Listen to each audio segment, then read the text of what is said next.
Hello friends, good morning. Welcome back to my channel. कैसे हो friends? आप सब अच्छे होंगे और अपने काम में बिजी होंगे। फ्रेंड्स, ठंड ज़्यादा हो गई है तो मैं कुछ आज आपके साथ ऐसे प्लांट शेयर करूंगी कि अगर आपने अभी उनको इंडोर नहीं किया है, अंदर नहीं रखा है, तो अभी आप उनको इंडोर कर दें, क्योंकि अभी 15-20 दिसंबर से ठंड ज़्यादा बढ़ने वाली है। क्योंकि ये न्यूज़ में भी ये सुना गया है। अभी तो ठंड इतनी नहीं थी, काम चल रहा था। अगर हमारे प्लांट कुछ बाहर रखे थे, तो अभी अगर आपने उनको बाहर छोड़ा तो आपके प्लांट खराब हो सकते हैं। मैंने तो सबको इंडोर कर दिया है। किसी को ग्रीन नेट के नीचे रखा है, तो किसी को बड़े प्लांट के नीचे रख दिया है, तो किसी को छत के नीचे रख दिया है।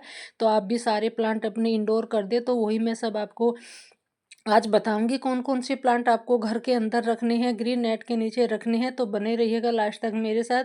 तो पहला प्लांट है मेरा फिलोडेंड्रोन का। ये बहुत ही नॉर्मल सा नाजुक सा प्लांट होता है, क्योंकि ठंड में अगर आप इसको रखते हैं तो ये एकदम बिल्कुल ख़राब हो जाएगा। इसको ज़्यादा पानी की भी ज़रूरत नहीं होती है। ओवर वाटरिंग से भी ये ख़राब हो जाता है, और ठंड से भी अगर आप इसको बाहर रखते हैं, डायरेक्ट जहाँ ओस पड़ती है, तो वहाँ पे इसको नहीं रखना है। आप इसको एकदम छत के नीचे रखे या फिर ग्रीन नेट के नीचे ऐसी जगह रखे कि जहाँ इसको डायरेक्ट ओस ना लगे, कोहरा ना लगे। फिर है हमारा कैलथिया का प्लांट भी एक ठंड में ख़राब होने वाला प्लांट है। अगर आप इसको बाहर रखते हैं तो ये भी ख़राब हो जाएगा। तो इसको भी आप इंडोर करके ही रखें। ग्रीन नेट के नीचे भी अगर आप रखते हैं तो ग्रीन नेट के ऊपर कोई एक मोटा सा कपड़ा या कुछ ऐसी पॉलीथीन डाल ले, क्योंकि ग्रीन नेट से जो ओस होती है, कोहरा होता है, वो डायरेक्ट भी हमारे प्लांट को नुकसान दे जाता है। क्योंकि वो बारीक सा एक कपड़ा ही तो होता है। तो हमें उसके नीचे भी उस अगर रखना है तो ऊपर कपड़ा डालना होगा। तो फिर हमारा बूस्टन फंड भी एक ठंड में ख़राब होने वाला ही प्लांट है। इसको भी बिल्कुल भी ठंड पसंद नहीं है और धूप पसंद नहीं है। ये छाया में चलने वाला ही प्लांट होता है। तो इसको भी आप इंडोर कर दें। अगर आपने ये भी बाहर रखा हुआ है तो ये प्लांट आपका ख़राब हो जाएगा। तो इसको भी आप ऐसी जगह रखें जहाँ इसको डायरेक्ट ओस ना लगे। फिर है हमारा एग्लोनिमा का स्नो वाइट प्लांट। तो इसको भी आप घर के अंदर ही रखें। इसको भी बिल्कुल धूप पसंद नहीं है और ठंड भी इसको पसंद नहीं है। ओवर वाटरिंग से भी ये प्लांट खराब हो जाते हैं। तो सर्दियों में अपने प्लांट को बिल्कुल बहुत कम पानी दे, ज़्यादा पानी ना दे। हफ्ते में 10 दिन में तभी पानी दे जब उनकी 1-2 इंच मिट्टी सूख जाए। तो आप जब भी पानी दें उनको, और फर्टिलाइज़र बहुत कम करें। उनको फर्टिलाइज़र बिल्कुल ना दें, क्योंकि ये प्लांट अपनी सुप्त अवस्था में चले गए हैं। अभी अपनी ग्रोथ रोक देंगे, तो इनको बिल्कुल भी ग्रोथ नहीं करनी है अभी। तो इनको फर्टिलाइज़र ना करें और पानी भी बहुत कम दें। फिर है हमारा प्रेयर प्लांट। तो ये भी ठंड में ख़राब होने वाला ही प्लांट है। इसको भी आप अंदर ही रखें, कि ऐसी जगह रखें जहाँ इसको डायरेक्ट ओस ना लगे, पाला ना लगे, और इसको दिन की लाइट भी मिलती रहे। तो ऐसी जगह ये प्लांट रखें। बिल्कुल बंद घर में भी ना रखें जहाँ इनको दिन की लाइट ना मिले।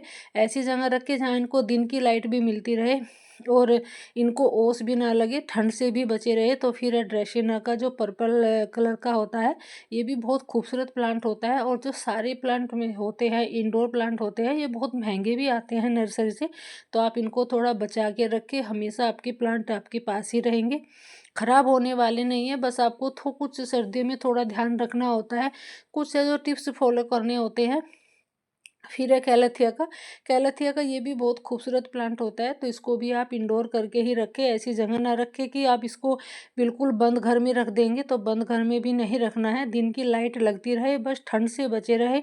ठंड ना लगे, इनको थोड़ी ओस ना लगे, तो उसी से आपका प्लांट बचा रहेगा, कहीं जाने वाला नहीं है। फिर है हमारा एग्लोनिमा का। तो ये भी बहुत खूबसूरत प्लांट होता है, और अगर आपके पास है तो इसको बचा के रखें, क्योंकि ये भी नर्सरी से महंगा आता है। मेरा जो पिछले साल ख़राब हो गया था, फिर मैंने बड़ी मुश्किल से एक जो थोड़ा सा ही मैंने कटिंग लगा ली थी, उसी से मैंने प्लांट बनाया है फिर अपना। तो इसको भी आप बचा के ही रखें, क्योंकि ओस में ठंड में ये प्लांट ख़राब हो जाते हैं। और पानी तो इनको बिल्कुल भी ना दे सर्दियों में। 10 दिन में इनको एक बार पानी देना है। जब इनकी मिट्टी बिल्कुल ड्राई हो जाए 1-2 इंच की, तो तभी आप इनको वाटरिंग करें। और अगर आप चाहते हैं कि अगर ऊपर से इनकी पत्तियाँ थोड़ी गंदी हो जाती है, क्योंकि सर्दियों में बहुत ज़्यादा धूल जमती है, तो आप इनको शावरिंग कर सकते हैं। 10 दिन में 1 हफ्ते में आप इनको शावरिंग करते रहे। फिर है डेफिन बेकिया, क्योंकि ये भी ठंड में ख़राब होने वाला ही प्लांट है। इसको भी आप घर के अंदर ही रखें। और अपने प्लांट पे एक 10 दिन में, 15 दिन में, 1 हफ्ते में आप शावरिंग ज़रूर करें, क्योंकि अगर इनकी पत्तियाँ थोड़ी साफ़ रहेगी, डस्ट नहीं जमेगा इन पे, तो फिर भी हमारे प्लांट बहुत हेल्दी बने रहेंगे। क्योंकि अगर गंदगी जम जाती है तो उससे भी प्लांट ख़राब होने लगते हैं, बहुत चांस होते हैं ऐसे ख़राब होने के। फिर है मनी प्लांट। मनी प्लांट भी एक इंडोर प्लांट ही है, ये भी अब अपनी ग्रोथ रोक देगा, तो इसको बिल्कुल भी पानी ना दें और थोड़ा ठंड से बचा के रखें, और इस पे भी आप शावरिंग करते रहें, क्योंकि इसकी पत्तियां भी साफ़ होना ज़रूरी है। अगर इस पे भी डस्ट जम जाती है तो उससे भी ख़राब होने के बहुत चांस होते हैं, पत्तियां पीली पड़ने लगती है अगर इन पे डस्ट जमी रहती है। तो उसी से बहुत बार ऐसा होता है कि सारी पत्तियां पीली होकर झड़ जाती है। फिर है हमारा डेसिना। तो ये भी बहुत ही खूबसूरत प्लांट होता है, और डेसिना की बहुत सारी वैरायटी भी होती है, तो ये भी आप इंडोर करके ही रखें, और इसको भी बिल्कुल भी पानी ना दें, ज़्यादा पानी की ज़रूरत नहीं होती है उस प्लांट को भी। फिर है हमारा फिलोडेंड्रोन की छोटी पत्तियों वाला प्लांट है, और ये भी नर्सरी से थोड़ा महंगा ही आता है और सेपरेट भी हो जाता है, आप इनको सेपरेट भी कर सकते हैं। जो भी सारे इंडोर प्लांट होते हैं आप उनको सेपरेट करके 1 से 10, 20, 15 आप कितने भी चाहे प्लांट बना सकते हैं। मैंने भी एक-एक प्लांट से 3-3, 4-4 प्लांट बनाए हैं, बहुत सारे भी बनाए हैं। तो ये भी आप इंडोर करके ही रखें, ये भी ख़राब हो जाता है ठंड की वजह से ही। फिर है हमारी पोथोस, गोल्डन पोथोस, एन्जॉय पोथो, कोई भी पोथोस हो, तो आप इनको भी घर के अंदर ही रखें, इनको भी ठंड से बचा के रखें, और इनको भी आप पानी बहुत कम दें। अगर आप ऐसे पीली पत्तियां हो जाएगी अगर आप इनको पानी देते हैं, और अगर ओवर वाटरिंग की वजह से धीरे धीरे सारी पत्तियां झड़ जाती है, फिर प्लांट भी अच्छे नहीं लगते हैं। तो आप शावरिंग कर सकते हैं, हफ्ते में 10 दिन में एक बार शावरिंग ज़रूर करते रहे, क्योंकि शावरिंग करना भी हमारे प्लांट को बहुत ज़रूरी होता है। इनकी जो डस्ट जमी हुई होती है वो साफ़ रहती है, और फिर पत्तियों भी अभी ऐसा कोई रोग नहीं लगता है, ऐसे कोई कीटाणु नहीं लगते हैं जो हमारी पत्तियों को खा जाते हैं। बहुत बार ऐसा होता है दिखाई भी नहीं देते हैं, पत्ती के नीचे चिपक जाते हैं, तो वो दे दिखाई देते हैं। तो शावरिंग करने से उन सबका पता लगता रहता है, देखते रहते हैं, तो इसी से हमारे प्लांट बचे भी रहते हैं। फिर है हमारा क्रोटोन का। क्रोटोन भी एक इंडोर प्लांट है, इसको भी आप थोड़ा ठंड से बचा के ही रखें, क्योंकि ये भी अपनी सुप्त अवस्था में चला गया है, अपनी ग्रोथ रोक दी है क्रोटोन प्लांट ने भी। तो उसको भी आप बचा के ही रखें ठंड से। फिर है हमारा फिलोडेंड्रोन का वेरीगेटेड प्लांट। तो ये भी बहुत खूबसूरत प्लांट होता है, जिसकी पत्तियों का डिज़ाइन होता है वो बहुत सुंदर लगता है, और ये भी सुप्त अवस्था में चला गया है, इसने भी अपनी ग्रोथ रोक दी है। अब सर्दी में बिल्कुल भी ग्रोथ नहीं करेगा, तो इसको भी आप फर्टिलाइज़र ना करें बिल्कुल भी, और पानी तो बिल्कुल भी ना दें। इसको आप 10 से 15 दिन में एक बार पानी दें। अगर इसकी मिट्टी 3 इंच तक भी सूख जाती है तो कोई दिक्कत नहीं है, आप 15 दिन में एक बार पानी दे सकते हैं, क्योंकि इनको धूप तो लगती नहीं है अंदर। अगर धूप लगती है, जो बाहर हमारे आउटडोर प्लांट होते हैं उनको धूप लगती है, उनकी मिट्टी शुष्क हो जाती है, जो पानी है वो सूख जाता है सारा, तो उनको तो पानी रोज़ चाहिए होता है, नहीं 2 दिन छोड़ के तो ज़रूर ही चाहिए होता है। तो फिर है हमारा विक्टोरिया, पहले एग्लोनिमा था, अब विक्टोरिया है, तो आप इनको भी इंडोर करके ही रखें। ये भी ठंड में ख़राब होने वाले प्लांट हैं, और अगर आप इनको ग्रीन नेट के नीचे रखते हैं तो ग्रीन नेट के ऊपर कोई ऐसी मोटी पॉलीथीन या फिर कोई ऐसी मोटा कपड़ा डाल ले, ताकि उस पे ग्रीन नेट से डायरेक्ट ओस नीचे तक ना आए, क्योंकि एक वो ग्रीन नेट बारीक कपड़ा ही होता है, तो उसमें से डायरेक्ट ओस पड़ती रहती है। फिर है हमारा रबर प्लांट, तो आप इसको भी इंडोर करके ही रखें, और इस पे भी आप शावरिंग करते रहे। आप इसकी पत्तियां कपड़े से भी साफ़ कर सकते हैं, क्योंकि इसकी पत्तियां इतनी बड़ी होती है, आप उसको थोड़ा कपड़ा लेके उससे भी डस्ट जो जमी होते हैं उससे भी साफ़ कर सकते हैं, क्योंकि जब हमारे प्लांट में शाइनिंग आती है, साफ़ रहते हैं, तो और भी ज़्यादा अच्छे लगते हैं। और साफ़ तो सबको ही रहना पसंद होता है, तो प्लांट को क्यों नहीं होगा, क्योंकि अगर आप इनको साफ़ रखते हैं, बिल्कुल डस्ट नहीं जमने देते हैं, तो प्लांट और भी अच्छे से ग्रोथ करते हैं। वैसे तो अभी सभी प्लांट ने अपनी ग्रोथ रोक रखी है, जो हमारे इंडोर प्लांट है, तो हमारा है सिंगोनियम। सिंगोनियम भी एक अंदर रहने वाला ही प्लांट है, इसको भी धूप पसंद नहीं है और ठंड तो बिल्कुल भी पसंद नहीं है। वैसे तो बहुत हार्डी प्लांट है ये, आप इसको कटिंग से अभी अगर लगाना चाहते हैं तो अभी इसकी कटिंग लग जाएगी, कटिंग से लगा सकते हैं। फिर है हमारा स्नेक प्लांट। स्नेक प्लांट भी एक इंडोर प्लांट ही होता है और एयर प्यूरीफाई प्लांट होता है, जो हमें 24 घंटे ऑक्सीजन देता है, और जो हमारे घर के अंदर की जहरीली हवा होती है उसको भी एब्जॉर्ब करता है। तो आप इसको भी घर के अंदर ही रखें, और आप इसको तो गर्मियों में भी घर के अंदर ही लगाइए, क्योंकि ये एक एयर प्यूरीफाई प्लांट होता है और बहुत लोग आप इसको इंडोर भी अपने ड्राइंग रूम में भी लगाते हैं। फिर है हमारा कोलियस। कोलियस भी एक इंडोर ही प्लांट है। इसको अगर ये भी ठंड में अगर अपनी आप इसको बाहर रखते हैं तो अपनी सारी पत्तियां गिरा देगा। इसका भी सुप्त अवस्था का पीरियड चल रहा है। ये भी डोरमेंसी में चले गए हैं हमारे सारे प्लांट, तो इनको भी आप पानी कम दें। कोलियस प्लांट को तो वैसे पानी बहुत ज़्यादा चाहिए होता है, तो आप इसको 3 से 4 दिन में एक बार पानी दे सकते हैं जो कोलियस को। फिर है हमारा एग्लोनिमा पिंक प्लांट। तो ये भी बहुत खूबसूरत प्लांट होते हैं और ये नर्सरी से थोड़े महंगे भी आते हैं।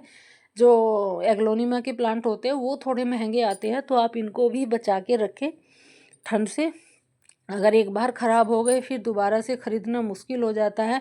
फिर हमारा स्पाइडर प्लांट भी वैसे तो एक बहुत हार्डी प्लांट है। आप इसको धूप में रख सकते हैं, 2-4 घंटे की धूप झेल लेता है, बट ठंड नहीं झेल पाएगा। तो आप इसको थोड़ा ठंड से बचा के रखें, क्योंकि इसकी भी पत्तियाँ ब्राउन होने लगती है, पीली होने लगती है और फिर प्लांट भी अच्छा नहीं लगता है।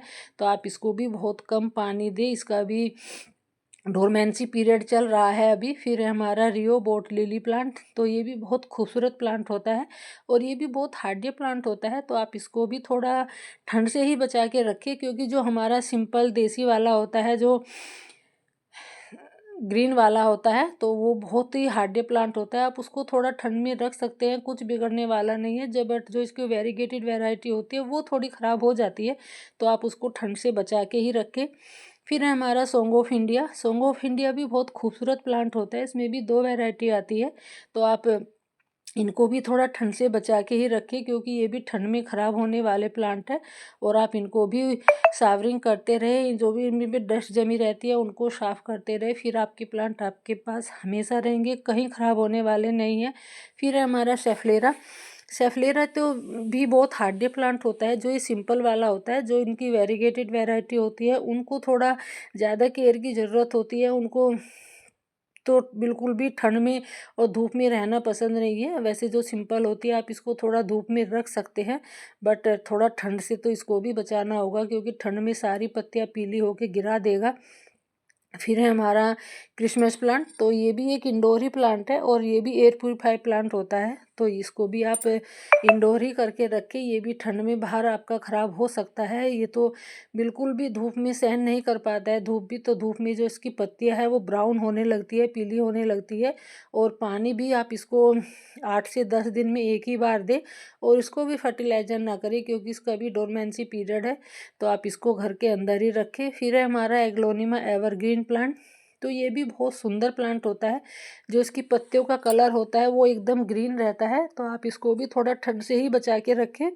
और अगर आप इसकी कटिंग लगाना चाहते हैं तो आप इसकी अभी कटिंग लगा सकते हैं, कटिंग लग जाएगी। बहुत ही हार्डी प्लांट होता है, आप इसको सेपरेट भी कर सकते हैं। बस आप इस पे भी थोड़ी शावरिंग करते रहो, इसको फर्टिलाइज़र भी कम करें आप। महीने में आप एक बार सरसों की खली का इनमें पानी दे सकते हैं। फिर है हमारी स्वीट पोटैटो वाइन। तो ये भी ठंड में ख़राब होने वाला ही प्लांट है। ठंड में बिल्कुल एकदम अपने पत्ते गिरा देगा। अभी आपको नहीं लगेगा, अभी आपको लगेगा, बट जनवरी के लास्ट में सारे पत्ते गिरा के पीले होके गिर जाएंगे और बिन पत्तों का प्लांट रह जाएगा। फिर अच्छा भी नहीं लगेगा, क्योंकि पिछले साल मेरा बहुत काफ़ी बड़ा प्लांट था तो वो मेरा ऐसे ही ख़राब हो गया था। तो अब की बार मैंने इंडोर कर दिया है। तो फिर है हमारी तुलसी जी। तुलसी जी को भी आप इंडोर करके ही रखें, क्योंकि ये भी ठंड में ख़राब होने वाला ही प्लांट है और ठंड में बहुत जल्दी ख़राब हो जाता है। अगर किसी की ज़मीन में लगी हुई होती है तुलसी जी तो वो तो बच जाती है, बट जो गमले में लगी हुई होते हैं वो तो इसके बहुत चांस ऐसे रहते हैं कि ठंड में बहुत ज़्यादा जल्दी ख़राब होती है। तो आप हमेशा इंडोर करके ही रखें। अगर नहीं रख सकते हैं तो ऐसी जगह तो आप इसको थोड़ा मोटा कपड़ा या कोई पॉलीथीन से कवर करके रखें। फिर है हमारा डॉट पुल्का डॉट। तो इसको भी आप घर के अंदर ही रखें। ये भी बहुत खूबसूरत प्लांट होता है और ठंड में ख़राब होने वाला प्लांट है ये भी। तो जो भी मैंने आपके साथ प्लांट शेयर किए हैं वो सारे इंडोर प्लांट है और थोड़े महंगे भी आते हैं नर्सरी से। तो अगर आप थोड़ा सा कुछ भी थोड़े से टिप्स फॉलो करते हैं, उनकी थोड़ी सी केयर करते हैं, तो आपकी प्लांट हमेशा आपके पास बचे रहेंगे, कहीं जाने वाले नहीं हैं। बस आप उनको थोड़ा ठंड से बचा के रखिए और पानी बिल्कुल ना दें उनको। आप 10 दिन में या 8 दिन में एक बार उनको पानी दें। और फर्टिलाइज़र आप उनको अगर देना चाहते हैं तो महीने में आप एक बार उनको सरसों की खली या 20 दिन में एक बार सरसों की खली का पानी दे सकते हैं, क्योंकि सरसों की खली जो होती है वो हमारे प्लांट के लिए गर्म होती है। तो वीडियो को ज़रूर शेयर करिएगा ताकि और लोग भी अपने प्लांट को सेव कर सकें। Thank you.